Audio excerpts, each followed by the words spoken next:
हम लोगों ने पहले दर्पण के बारे में पढ़ा हुआ है कि दर्पण दो तरीके के होते हैं, एक अवतल दर्पण, एक उत्तल दर्पण। ठीक है, जैसे हमने इस तरह का दर्पण बनाया था और ये बाहर की तरफ पेंट है तो इसको हमने नाम दिया हुआ था अवतल दर्पण, याद है।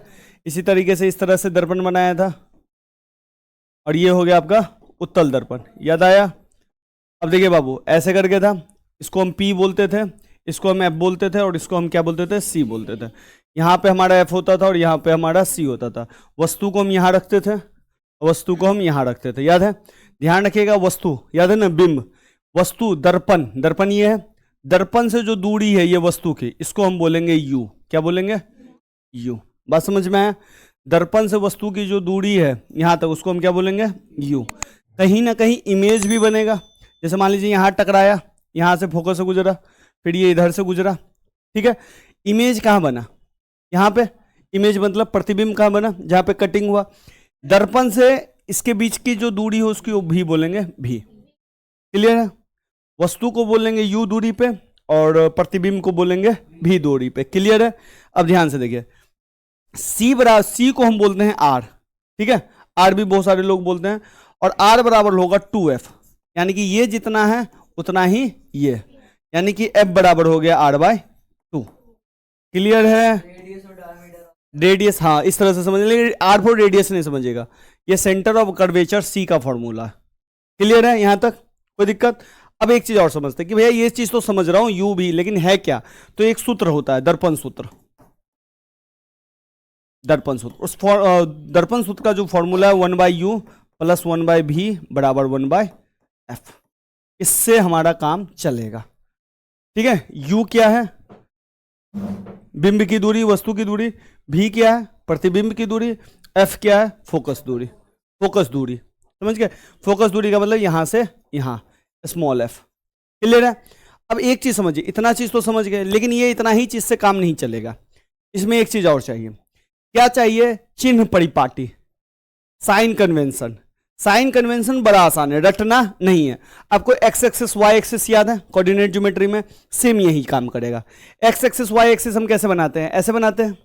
ठीक है, इस वाले पॉइंट को मान लो कि तुम्हारा P है, चाहे वो अवतल दर्पण का P हो या आपका उत्तल दर्पण का P हो, ऐसे बनेगा ना।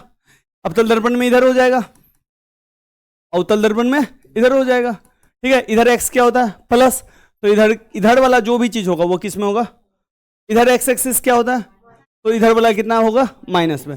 ऊपर में y एक्सिस किस में होता है, प्लस में, तो इधर क्या होगा, प्लस, और नीचे में y एक्सिस किस में होगा, माइनस में। बस इतना ही याद रखना है। किस साइड बेटा, ये वाला, इस साइड वाला, ये, हाँ ये दोनों तरफ, दोनों तरफ, दोनों तरफ। इधर देखिए, y एक्सिस, x एक्सिस के नीचे होगा तो माइनस होगा, x एक्सिस के ऊपर होगा प्लस होगा, y एक्सिस के इधर होगा तो प्लस होगा, y एक्सिस के इधर होगा तो माइनस होगा। कहानी खत्म। अब जैसे देखो, आप कहोगे भैया ये नहीं समझ में आ रहा, मैं सिंपल बता रहा हूं। अब देखो, इस दर्पण के पीछे ये U है, तो U इधर है ना, तो ये क्या है, हमेशा माइनस में होगा। इसमें भी U माइनस में होगा, इसमें भी U माइनस में होगा। जी जी जी, समझ गया।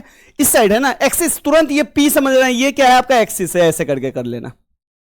इधर होगा तो प्लस हो जाएगा, इधर होगा तो माइनस हो जाएगा। क्लियर है। अब जैसे मान लो कि आप जानते हो कि अवतल दर्पण में हमारा एक इमेज का फॉर्मेशन ऐसे करके ऐसे ऐसे होता है, यहां पे होता है, याद आया, यहां पे बनता था, याद है। अब ये P के इधर आ गया तो इसका जो दूरी होगा वो किस में होगा, प्लस में होगा। कहानी खत्म। तो दर्पण सूत्र में ना हमको साइन कन्वेंशन याद होना चाहिए। अगर साइन कन्वेंशन नहीं है तो काम गड़बड़ाएगा। अगर हम साइन कन्वेंशन को यूज किए बिना अगर हम डायरेक्ट फॉर्मूला डाल देंगे तो हमारा आंसर एकदम गलत आएगा। तो साइन कन्वेंशन चाहिए, दर्पण सूत्र चाहिए ही चाहिए। तो इसमें कोई दिक्कत है तो बता दीजिए। नहीं, आते हैं क्वेश्चन। वक्रता त्रिज्या कितना दिया हुआ है, 24 सेंटीमीटर। वक्रता त्रिज्या को बोलते हैं सेंटर ऑफ कर्वेचर इंग्लिश में, और इसका फॉर्मूला होता है R बराबर, ठीक है, तो R बराबर कितना दिया है, 24 सेंटीमीटर। ठीक है, तो आपसे निकालने के लिए क्या कह रहा है, दर्पण की फोकस दूरी। तो फोकस दूरी का जो फॉर्मूला होता है F बराबर R/2। तो R का मान कितना है, 24 और बट्टा 2, यानी कि फोकस दूरी कितनी हो गई, 12 सेंटीमीटर। ये बड़ी आसान है, एक नंबर में, बस इतना। लेकिन आगे में आ रहे हैं ना, इंतजार कीजिए वहां से। नहीं, चलिए अब चलिए यहां पे देखिए, यहां से क्वेश्चन स्टार्ट है। यहां से क्वेश्चन आपका स्टार्ट हो रहा है। क्वेश्चन क्या है देख लीजिए। 15 सेंटीमीटर, यही है ना रे? हाँ, 15 सेंटीमीटर फोकस दूरी के अवतल दर्पण से 60 सेंटीमीटर पर रखी एक वस्तु के प्रतिबिंब की स्थिति का पता लगाए। क्लियर है? तो इसमें आपको प्रतिबिंब की स्थिति का पता लगाना है। प्रतिबिंब मतलब भी कहां पे बन रहा है, समझ गए? हाँ, यह है कनकेव मिरर। कनकेव ही होगा ना अवतल? हाँ, कनकेव मिरर, अवतल दर्पण। तो सबसे पहले आपके दिमाग में अवतल दर्पण का फिगर फॉर्मेशन होना चाहिए। फिगर, जी हाँ, इस तरह से बनता है, एक तरह से, इस तरह से बनता है। मैं कह नहीं रहा हूं पूरा बनाओ, बस एक दिमाग में फॉर्मेशन रखो कि कैसे बनता है। फॉर्मेशन इसलिए रखना है कि आपके दिमाग में बनेगा कि कैसे कैसे होगा। अब देखिए क्वेश्चन ध्यान रखिए, 15 सेंटीमीटर के फोकस दूरी के, तो फोकस दूरी कहां होगा? अवतल दर्पण में यहां होगा, जानते हैं। और इस साइड जो भी होता है वो किस में होता है? माइनस में। तो एफ बराबर क्या हो गया? -15 सेंटीमीटर। बात समझ गए?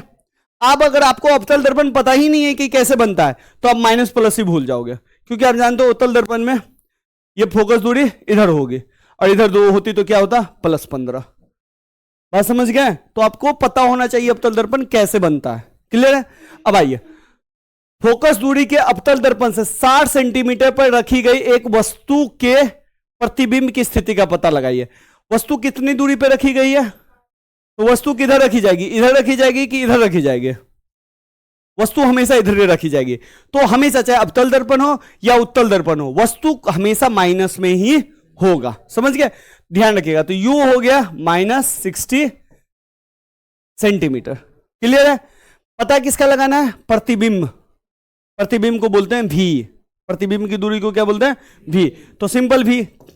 अब आइएंगे, सिंपल लिखेंगे दर्पण सूत्र से। दर्पण सूत्र से, दर्पण सूत्र क्या होता है? 1/u + 1/v बराबर 1/f। यू भी, देखिए ये माइनस है ना, यही काम गड़बड़ाएगा और यही काम बनाएगा आपका। ठीक है? अब डालिए, f कितना है और u कितना है? 1/-60, कोई दिक्कत? प्लस 1/v, v कितना है? कुछ नहीं, तो v ही डाल देंगे। 1/f, 1/f कितना है? 1/-15, कोई दिक्कत? अब सब जानते हैं ये वाला टर्म को इधर भेजेंगे, पहले वो समझ जाओ, उतारने के लिए पूरा जिंदगी है। ये वाला टर्म इधर लेके जाएंगे तो ये टर्म पूरा किस में आ गया? माइनस में। इस टर्म को इधर ले जाएंगे तो ये किस में बदल जाएगा? प्लस में। तो इधर बच जाएगा 1/v और इधर आ जाएगा 1-15 + 1/60, कोई दिक्कत नहीं ना? इधर आ गया 1/v और इधर आ गया आपका 15 और 60 का एलसीएम होगा। मैं इस माइनस को ना तत्काल में ऊपर भेज देता हूं, ये माइनस यहां आ गया। ठीक है? 15-60 का एलसीएम आप सब जानते हैं 60 आएगा। 15 के टेबल में कितनी बार पढ़िएगा तो 60 आएगा? 4 बार। तो एक को भी 4 बार पढ़ेंगे तो -4 प्लस 60 का टेबल कितनी बार पढ़ोगे तो 1 बार। 60 एकम 60 तो 1 बार। 1/v -3/60, दोनों को मारो, समझ गए? दोनों को मारो उल्टा, दोनों को मारो तो ये v/1 और इधर हो गया 60/-3। 3 से काटोगे तो कितनी बार में कटेगा? 20। ये माइनस भी ऊपर चला जाएगा, माइनस। v के नीचे में 1 का लिखने का कोई वैल्यू नहीं, तो v बराबर कितना हो गया? -20 सेंटीमीटर। यानी कि प्रतिबिंब की स्थिति कहां है? दर्पण से 20 सेंटीमीटर आगे। आगे कि पीछे? आगे, समझे? प्लस में रहता तो दर्पण के पीछे होता।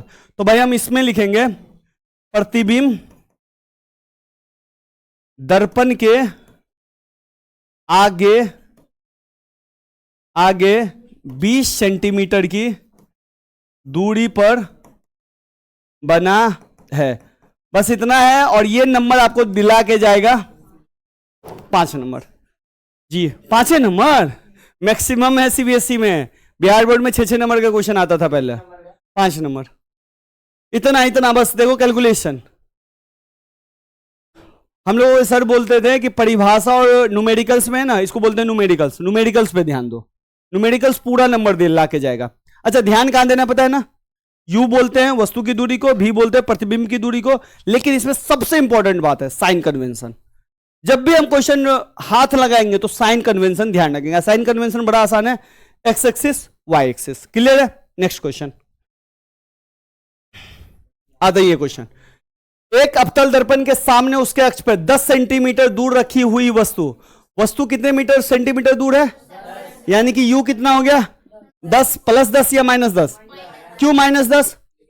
क्योंकि हमेशा वस्तु जो है ना इस दर्पण के आगे ही रखी जाएगी, तो u हमेशा किस में होगा, माइनस ही होगा, ध्यान रखिएगा। तो u हो गया -10 सेंटीमीटर। बहुत बढ़िया बच्चा लोग, समझे कि नहीं समझे? रे बउआ बकलोलिया सब, ये पी हुआ, ये एफ हुआ, ये जो भी हो सी हो, हाँ दर्पण वस्तु इधर ही हमेशा रखी जा रही है, ठीक है ना। चाहे इस वाले दर्पण में भी देख लो, वस्तु हमेशा इधर की ओर रखी जाएगी, इधर की ओर रखी जाएगी, तो किसमें होगा, माइनस। तो कभी क्वेश्चन भी ना ऐसे पूछा गया है एक बार कि अवतल दर्पण और उत्तल दर्पण में दोनों में वस्तु की दूरी माइनस में क्यों होती है? तो सिंपल, दोनों में, अवतल दर्पण हो या उत्तल दर्पण, दोनों में वस्तु सामने की ओर रखी जाती है, दर्पण के सामने। और साइन कन्वेंशन कहता है, चिन्ह परिपाटी कहती है कि जो दर्पण के सामने होता है उसको हम माइनस में लेते हैं, दर्पण के जो पीछे होता है उसको प्लस में, दर्पण के ऊपर जो होता है उसको प्लस में, दर्पण के नीचे जो होता है माइनस में। दर्पण के नीचे को नहीं, मुख्य अक्ष, इसको बोलते हैं मुख्य अक्ष, याद है ना। हाँ, अब चलिए क्या कह रहा है, रखी हुई वस्तु का 3 गुना आवर्धित वास्तविक प्रतिबिंब बनता है। अब यहां पे गुना वाला हो गया, अब यहां पे दूरी नहीं है, यहां पे क्या आ गया, गुना।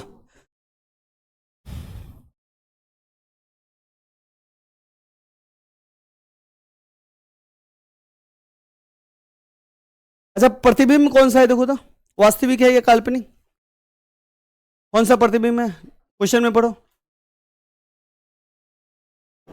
देखिए एक फॉर्मूला और होता है, मैं थोड़ा सा बता देता हूं वो भी फॉर्मूला। हाँ, एक मिनट सुन लीजिए। मैंने एक दर्पण सूत्र बताया, दर्पण सूत्र जो होता है ना दूरी पे होता है, 1/u 1/v बराबर 1/f होता है, ये दर्पण सूत्र होता है। एक फॉर्मूला होता है आवर्धित का। आवर्धित का मतलब क्या होता है, इमेज छोटा है उसका प्रतिबिंब बड़ा बन रहा है, या इमेज बड़ा है उसका प्रतिबिंब छोटा बन रहा है। वो आपने अवतल दर्पण में देखा है। हाँ, उसको मैग्निफिकेशन होता है, यानी कि आवर्धित हो जाता है। इमेज छोटा है वो क्या होता है, बड़ा बन जाता है। क्लियर है? तो इसमें क्या बोल रहा है, क्वेश्चन कह रहा है कि 10 सेंटीमीटर दूर रखी हुई वस्तु का 3 गुना आवर्धित वास्तविक प्रतिबिंब बनता है, और आवर्धित को हम बोलते हैं m। m बराबर कितना हो गया, 3। अब मुझे यह बताओ प्रतिबिंब जो है बड़ा है या छोटा है, लेकिन मुझे एक चीज बताओ, 3 माइनस में होगा या प्लस में, कैसे? ठीक है, आंसर सही है, लेकिन वाई मुझे जानकारी भी तो चाहिए, कैसे? दर्पण के आगे, लेकिन बेटा ये दर्पण के आगे बनेगा तो माइनस में होगा, ये भी ठीक है, लेकिन ये हाइट से मतलब है, हाइट से, क्योंकि प्रतिबिंब मैग्निफाइड का मतलब हुआ, आवर्धित का मतलब कि प्रतिबिंब या तो छोटा बन रहा है या तो बड़ा बन रहा है। अब बताओ, सॉरी कुछ जानकारी, कुछ नहीं पता, कुछ भी बताओ। हाँ बताओ। नहीं नहीं नहीं, वो तो मैं, हाँ बताइए।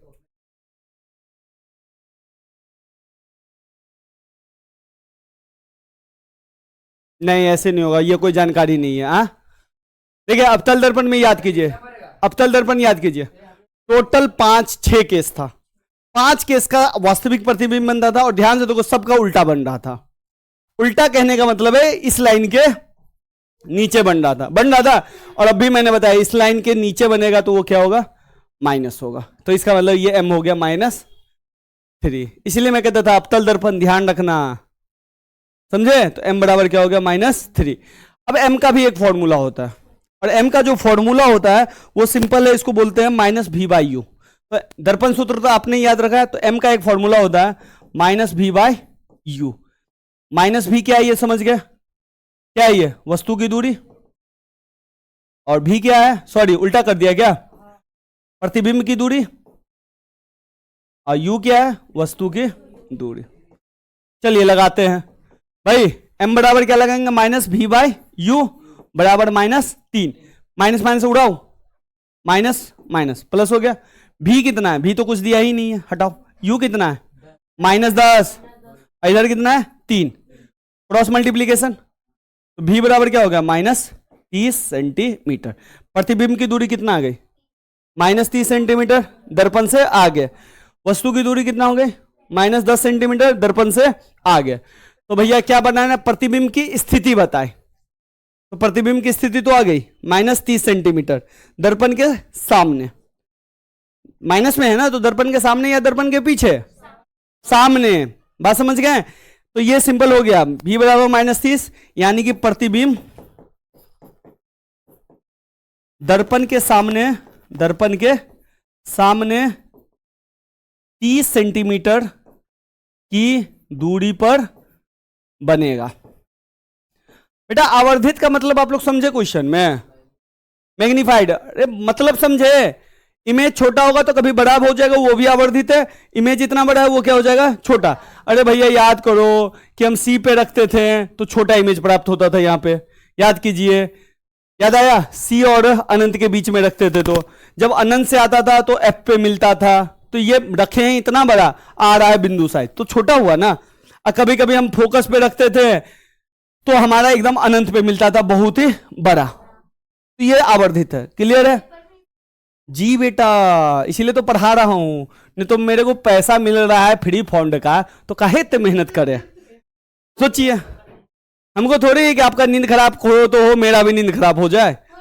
हाँ, लेकिन आ रहा है ना एग्जाम में, शिवानी हाँ भैया अपना नींद खराब करो, मेरा क्यों खराब करते हो। हाँ हो गया बस मोहम्मद, टाइम हो गया, टाइम हो गया। चलिए क्वेश्चन देखिए क्या। अब यहाँ पे उत्तल दर्पण का क्वेश्चन आया। उत्तल दर्पण दिमाग में याद रखिएगा कि कुछ इस तरीके का उत्तल दर्पण होता है। गुलशन तू क्लास से बाहर जाएगा, ध्यान रखियो जब क्लास से बाहर हो मेरे को डिस्कस नहीं चाहिए, चंदन की तरह चुपचाप निकल जियो। तो ये आपका उत्तल दर्पण है, ठीक है। उत्तल दर्पण का जो प्रतिबिंब बनता है इस साइड बनता है और वस्तु रखी जाती है इस साइड। इतना तो भाई याद होना चाहिए, ठीक है। अब देखिए एक उत्तल दर्पण से 20 सेंटीमीटर की दूरी पर एक वस्तु रखी गई है तो u बराबर कितना हो गया? -20। समझ में आया? क्योंकि भैया वस्तु हमेशा इधर की ओर रखी जाएगी, ठीक है। क्लियर है? अब चलिए भैया ये P हो गया, यहां से काटो यहां से काटो, इधर कौन हो गया? माइनस, इधर क्या होगा? प्लस, इधर क्या होगा? प्लस, इधर क्या होगा? माइनस। क्लियर है? अब भैया इसका प्रतिबिंब दर्पण से 12 सेंटीमीटर की दूरी पर दर्पण के पीछे बनता है। दर्पण के पीछे का मतलब इधर। तो v बराबर क्या हो गया? +12 या -12? +12, क्योंकि आप जानते हो उत्तल दर्पण में दो ही इमेज बनता है और दोनों इमेज जो है दर्पण के पीछे बनता है और पीछे जो भी बनता है वो क्या होता है? प्लस में। क्लियर है? कोई दिक्कत? तो कह रहा है दर्पण की फोकस दूरी निकाले, तो फोकस दूरी निकाल दिया तो सिंपल हम लगाएंगे दर्पण सूत्र से। क्योंकि दर्पण सूत्र क्यों लगाएंगे? क्योंकि 1/u + 1/v = 1/f आता है। u है, v है और f हमको कह रहा है निकालने, तो यही सूत्र हमको लगाना ही पड़ेगा। चलिए 1/u कितना हुआ? 1 - 20 प्लस 1/v कितना हो गया? 1/12 बराबर 1/f। कोई दिक्कत?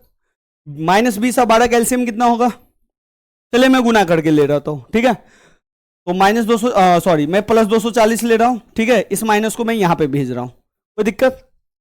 अब जैसे ही मैं गुना करके एलसीएम लेता हूं तो आपको पता है शंकर भाई इसको इससे गुना करेंगे तो -12 और फिर इसको इससे गुना करेंगे +20 बराबर 1/f।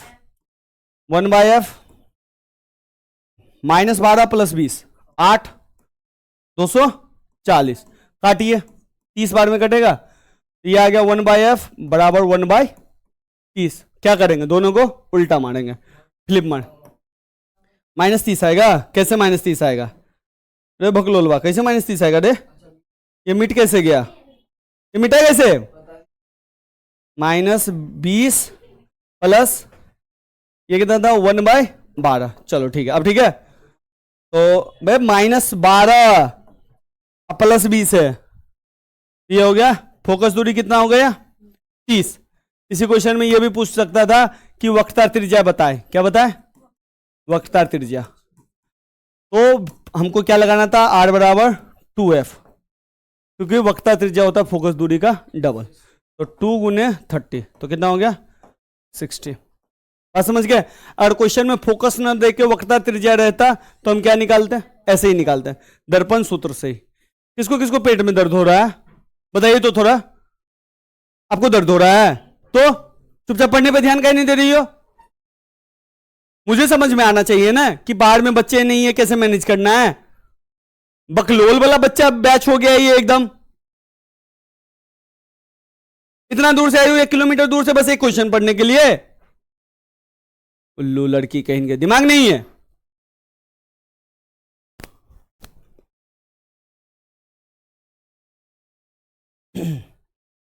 लास्ट क्वेश्चन है ये।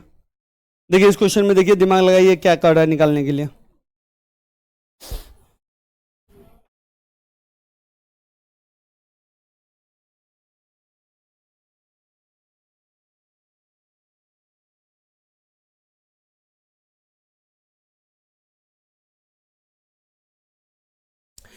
एक उत्तल दर्पण की फोकस दूरी एफ, फोकस दूरी को एफ बोलते हैं ना, एफ कितना होगा 15, प्लस या माइनस, माइनस।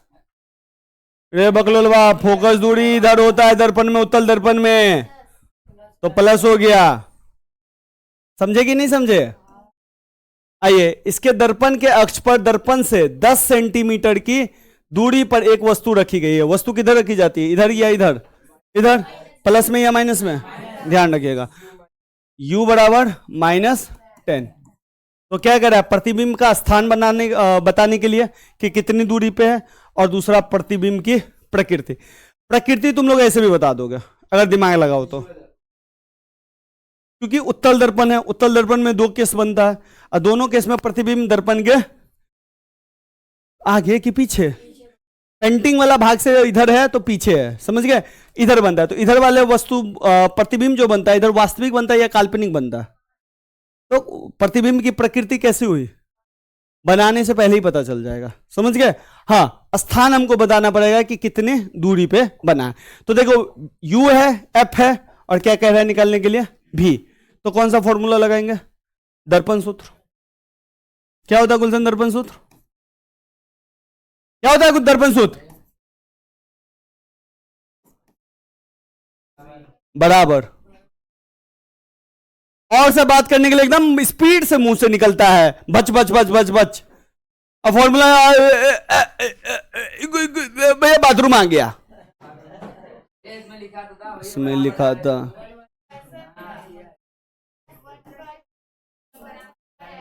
चलो 1/u जोड़ 1/v बराबर 1/f। देखो इसमें उल्टा फुल्टा भी कर सकते हो, 1/v जोड़ 1/u भी करोगे तो कोई दिक्कत नहीं है, ठीक है ना, क्योंकि दोनों का साइन सेम है। चलिए 1/u, u कितना है 1/-10, 1/v नहीं है तो चलिए 1/f 1/15। इस -10 को इधर भेजूंगा तो ये किस में आ जाएगा, प्लस में, पता है ना। तो इधर बच गया 1/v, इधर आ गया 1/15 माइनस, सॉरी माइनस हो जाएगा प्लस, प्लस 1/10। क्लियर है? 15-10 कैल्शियम, देखो 15-10 कैल्शियम 15, भकलोलवा सब कहीं इनका कहां कहां से बच्चा उठ के आ जाता है। 30, 15 दूनी 30, 2 प्लस 10 तिया 30, 3, 1/v बराबर 5/30। मैं उल्टा मार रहा हूं, v/1 30/5, कितना हुआ 6, यानी कि v बराबर 6, प्लस 6 या -6, प्लस 6 या -6, प्लस ही है ना। प्लस 6 का मतलब इधर प्रतिबिंब बना या इधर प्रतिबिंब बना, इधर प्रतिबिंब बना, समझ गए? दर्पण के पीछे 6 सेंटीमीटर पीछे बना। दूसरी बात, काल्पनिक बना या वास्तविक बना? काल्पनिक बना, क्योंकि दर्पण के पीछे जो भी बनता है वो क्या होता है, और दर्पण के आगे जो बनता है भाई उल्टा या सीधा, अब पता नहीं है। दर्पण में 2 ही, उत्तल दर्पण में 2 ही केस होता है, एक यहां पे बनता है और एक यहां पे बनता है, और दोनों एक्सिस के ऊपर बनता है, तो सीधा हुआ। बात समझे? ये सब मोटा मोटी याद रखा करो यार, गधे सबको पढ़ाते हैं। लड़के, गधे का मतलब लड़के नहीं, लड़कियां सब भी, उल्लू सब के, इनके बकलोलिया सब।